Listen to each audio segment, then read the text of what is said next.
Okay, jadi Assalamualaikum dan juga selamat petang. Okay, hari ini kita sambung pembelajaran kita. Ini dah minggu kedua dan ini adalah minggu pertama juga untuk kita belajar lah. Minggu yang pertama hari tu kita sekadar perkenalan sahaja. Okay, untuk minggu yang kedua ni saya akan mengajar tentang bab 1 iaitu set. Sebenarnya 90% awak dah tahu. Bezanya lagi 10% tu dia lebih dalam dan mungkin itu yang menyebabkan akan berlaku kekeliruan lah kemudian. Okey, sekarang ni kita tengok matematik diskrit bab 1. Okey, semua tengok dekat skrin saya Semua nampak Semua nampak? Okey, kalau nampak kita akan start. Okey, bab 1 set. Okey, set seperti yang awak tahu, set ni adalah collection of things. Bermaksud kumpulan ataupun satu benda yang kita kumpulkan, benda atau apa sahaja item, orang ke, tempat ke, kita setkan dia satu kumpulan yang mempunyai ciri yang sama. Okey, ataupun ciri yang kita tentukan lah. Okey, dan set kita gunakan tanda kurungan yang bengkok-bengkok ni. Okey, dia unik sikit. Set kita gunakan simbol ataupun tanda kurungan yang bengkok-bengkok ni. Dia bukan tanda kurungan petak tapi dia adalah kurungan yang bengkok-bengkok. Jika ada A is element of A dan kalau biasanya huruf besar dia melambangkan set. Kalau huruf yang kecil dia melambangkan elemen. Elemen tu apa? Elemen tu adalah unsur lah. Okay. Elemen ni adalah unsur. Jadi kalau A is element of A, kita boleh tulis dalam bentuk set dia adalah A element of A. Iaitu simbol macam ni, macam E ni. Yang ni melambangkan unsur kepada set A. Contohnya, A kita ada 1, 2, 3, 4, 5. Okay. Set A adalah nombor 1 sehingga nombor 5. Bermaksud ada berapa unsur kat sini? Ada 5 unsur. Unsur 1, unsur 2, unsur 3, unsur 4 dengan unsur 5. Okay. Jadi 2 adalah unsur dalam A lah. 2 adalah unsur A sebab ada dalam set ni. 6 ada? Tak ada. Jadi kalau 6 tak ada, jadi 6 bukan unsur bagi A. Jadi kalau bukan, kita slash sahaja ni logo unsur tu. Okay. Okay, ni common set. Set-set yang biasanya yang sepatutnya awak tahulah iaitu berkaitan dengan number. Whole number, nombor bulat. Nombor bulat biasanya kita lambangkan sebagai W, jadi bermula dengan kosong. Ingat, kalau nombor bulat, dia bermula dengan kosong yang bulat. Kosong paling bulat sekali, dia mula dengan kosong. Kemudian ditambahkan dengan satu. Jadi kosong tambah satu jadi satu. Satu tambah satu jadi 2. Begitulah seterusnya. Itu kita panggil sebagai nombor bulat atau whole number. Dan dia adalah non-negative integer. Tak ada nombor negatif. Yang kedua, natural number ataupun nombor asli. Okay, nombor asli pula adalah positive integer sahaja, tidak termasuk kosong. Ingat, positive integer tidak termasuk kosong. Jadi set dia bermula dengan apa? Bermula dengan 1, 2, 3 dan seterusnya. Kalau seterusnya maksudnya sampai berapa-berapa lah. Nombor ni Sampai penghujung infinity. dia. Betul. Sampai infinity. Kemudian integer. Integer ada 2 part iaitu negatif dengan positif. Negatif yang di sebelah kiri, positif yang di sebelah kanan dan kosong di tengah-tengah pun termasuk. Jadi sebenarnya integer ni adalah nombor negatif campur nombor bulat campur nombor asli. Melambangkan integer. Dia campur dua-dua kat atas ni, campurkan di bahagian negatif. Kemudian nombor rasional. Rasional ni nombor perpuluhan yang berakhir dan berulang. Yang positive side iaitu nombor perpuluhan dia berakhir dan nombor perpuluhan dia berulang. Yang itu kita letak sebagai P per Q, nombor nisbah. Okay, nombor nisbah yang tak rasional pula, irrational number, dia adalah nombor perpuluhan yang tidak berakhir dan tidak berulang. Bermaksud kalau awak kira punca 2 ni adalah 1.124 something. Dalam kalkulator tu dia sampai hujung kemudian ada lagi nombor sepatutnya. Sebab kalkulator awak tu 12 digit, jadi sekadar sampai situ saja ditunjukkan. Sebenarnya dia tidak berakhir. Sama juga dengan eksponen. Ini melambangkan eksponen. Dalam kalkulator awak pun ada. Boleh tengok, boleh kira. Awak tengok dekat bahagian eksponen tu ada kuasa X. Awak tulis je eksponen kuasa 1. Dia akan bagi tahu. Kemudian pi. Pi pun awak tahu kan? Tahu pi? Pi sebelum ni awak gunakan adalah 22/7. Okey, biasanya 22/7 ataupun 3.142, sorry. Sebab apa? Sebab nombor asalnya adalah 3.415 something. Dia ada panjang lagi. Tapi untuk penggunaan awak dia bundakan jadi 3.142. Okey, itu adalah pi. Begitu juga punca 5 dan juga punca kuasa 3/4. Semua ni kalau awak kira, dia tidak berpenghujung dan dia tidak berulang. Kalau berpenghujung, contohnya kalau 1/4 berapa? 1/4 adalah 1/4 iaitu 0.25 kan? Betul kan? Ya. Jadi 0.25 tu dia stop sampai 0.25. Itu namanya berpenghujung. Jadi dia termasuk dalam nombor nisbah. Yang 4 ni, rational number. Okay. Real number. Real number adalah nombor-nombor yang nyata. Okay. Dalam sistem matematik, kita ada dua jenis nombor sebenarnya. Yang besar. Nombor yang besar lah, real number. Semua yang dekat atas ni kita panggil real number.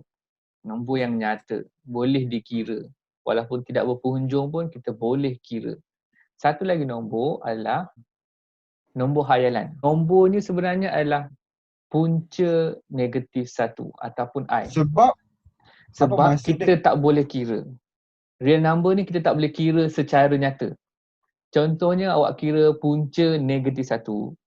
Punca yang ada negatif lah. Tapi kita ambil negatif 1 lah. Sebab itu kita boleh asingkan. Punca negatif 1 ni kalau kita kira, kalkulator sendiri pun tak boleh kira. Yang tu awak dapat error. Yang mana yang awak kira dapat error, dia melambangkan nombor tidak real ataupun unreal number atau nombor hayalan lah. Bahasa Malaysia dia mudah, nombor hayalan. Nombor yang kita boleh bayangkan je. Kalau orang-orang yang pakar matematik, dia ada teknik nak mengira dia. Tapi secara realnya, kita tak boleh nak kira. Itu kita panggil dia sebagai, yang punca negatif 1 tu sebagai nombor hayalan.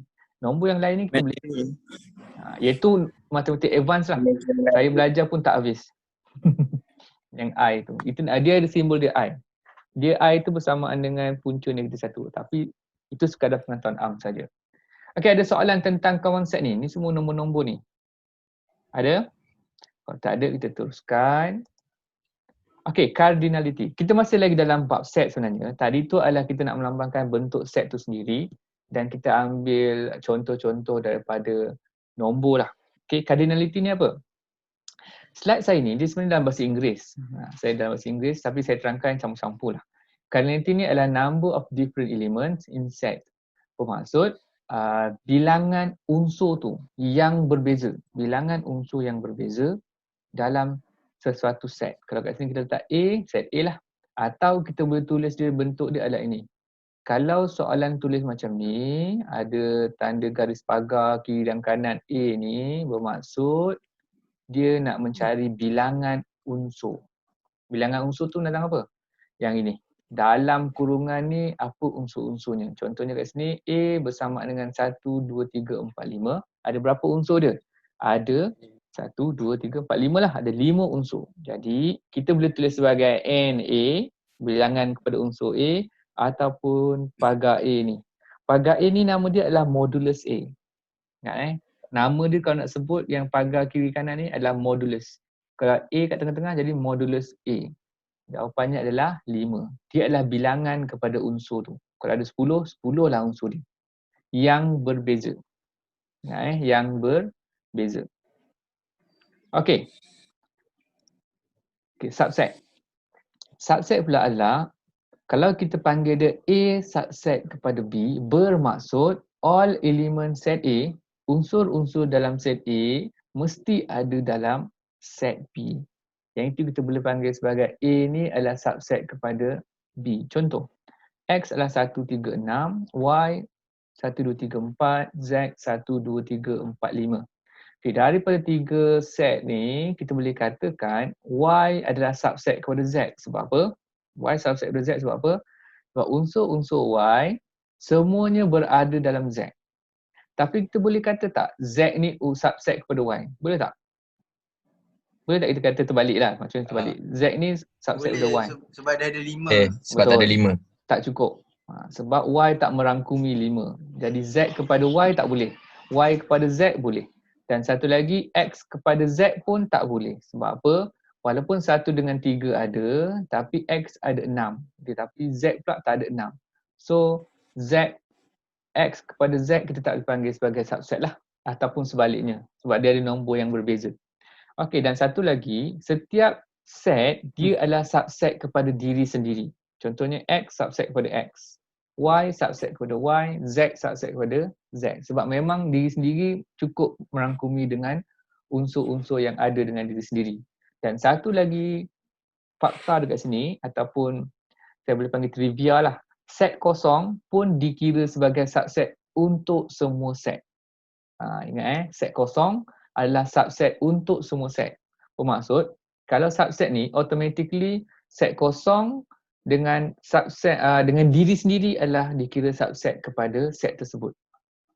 Itu dua yang utama. Okey, set kosong. Barulah kita masuk set kosong. Okey, apa maksud set kosong ni? Set kosong ni adalah empty set. Bermaksud set tu langsung tak ada elemen. Elemen kita nak tulis, nak senaraikan tak ada. Contoh dalam bila kita tulis pula, kita boleh gunakan simbol kurungan tanpa ada apa-apa, kosong je kat tengah-tengah tu, atau kita boleh timbul simbol set tu iaitu kosong slash. Itu melambangkan set kosong dalam jawapan awak. Kalau ada set kosong lah. Okey, kalau awak letakkan kosong di tengah-tengah, contohnya macam ni. Saya boleh conteng kat sini tak? Okey, boleh. Contohnya macam ni, ini adalah set. Atau awak tulis kosong kat tengah. Atau awak tutup kurungan. Okey. Yang ini bukan set kosong. Ini adalah set yang berunsur kosong. Bermaksud dia ada satu unsur di dalam set ni iaitu nombor kosong. Okey, jadi kat sini ini tak dikira set kosong. Salah. Okey. Jadi set kosong hanyalah tanda kurungan kosong ataupun nilai ataupun dia punya simbol set kosong. Okey, apa contoh set kosong ni? Saya bagi satu contoh mudah lah. Kita bagi satu ciri yang tak mungkin ada. Satu ciri set yang tak mungkin ada. Contohnya Malaysia state starting with Q. Maksudnya negeri-negeri Malaysia yang bermula huruf Q. Ada ke? Kuala Lumpur K. Okay. Kahang P. Pahang. Tak ada mula huruf Q. Semua mula huruf P, J, K, S, apa lagi? M, Melaka. Semuanya bermula huruf yang lain daripada Q. Jadi bermaksud, kalau kita nak tulis nama negeri tu tak ada. Iaitu bermaksud ini adalah set kosong. Okay, saya letak sini kurungan sahaja. Okay, boleh? Boleh faham sekarang ni? Ada soalan? Boleh. Okay, boleh. Kalau boleh kita teruskan. Okay, bagus. Universal set. Okay, universal set adalah set keseluruhan dalam sesuatu kajian yang kita ambil tu. Okay, contohnya kat sini, simbol dulu. Simbol dia adalah macam I cantik lengkoi ni, ataupun ada buku dia tulis S untuk semesta. Dalam bahasa Melayu dia semesta, set semesta. Dan dalam bahasa Inggeris universal U. Tiga-tiga simbol ni biasa digunakan bermaksud set of all element. Okay, biasa dalam satu contoh soalan, dia ada satu set yang merangkumi semua. Contohnya dekat sini, kita ada 3 set macam yang saya ulang tu. Okay, ni set ulangan tadi. X 136, Y 1234. 134 dan Z adalah 1234 dengan 5. Jadi X 136, Y 1234, Z pula 1 sampai 5. Jadi apakah dia punya set universal? Universal dia adalah kesemua unsur-unsur yang terlibat. Dan boleh jadi unsur yang tak terlibat pun termasuk. Boleh jadi. Okay, itu berdasarkan soalan lah. Tapi kalau berdasarkan soalan ni, kita tak ada unsur yang lain. Jadi kita andaikan yang ini saja adalah set universal dia. Jadi 1 ada, 3 ada, 6 ada. 1 ada, 2 ada, 3 ada, 4 ada. 1 sampai 5, 1, 3, 4 ada, 5 pun ada. Jadi bermaksud set universal untuk 3 set ni ataupun kajian untuk soalan example ni adalah 1 sehingga 6. Sekurang-kurangnya 1 sehingga 6 lah set universal ni. Dan biasanya dibagi. Dalam soalan biasanya dibagi. Okay.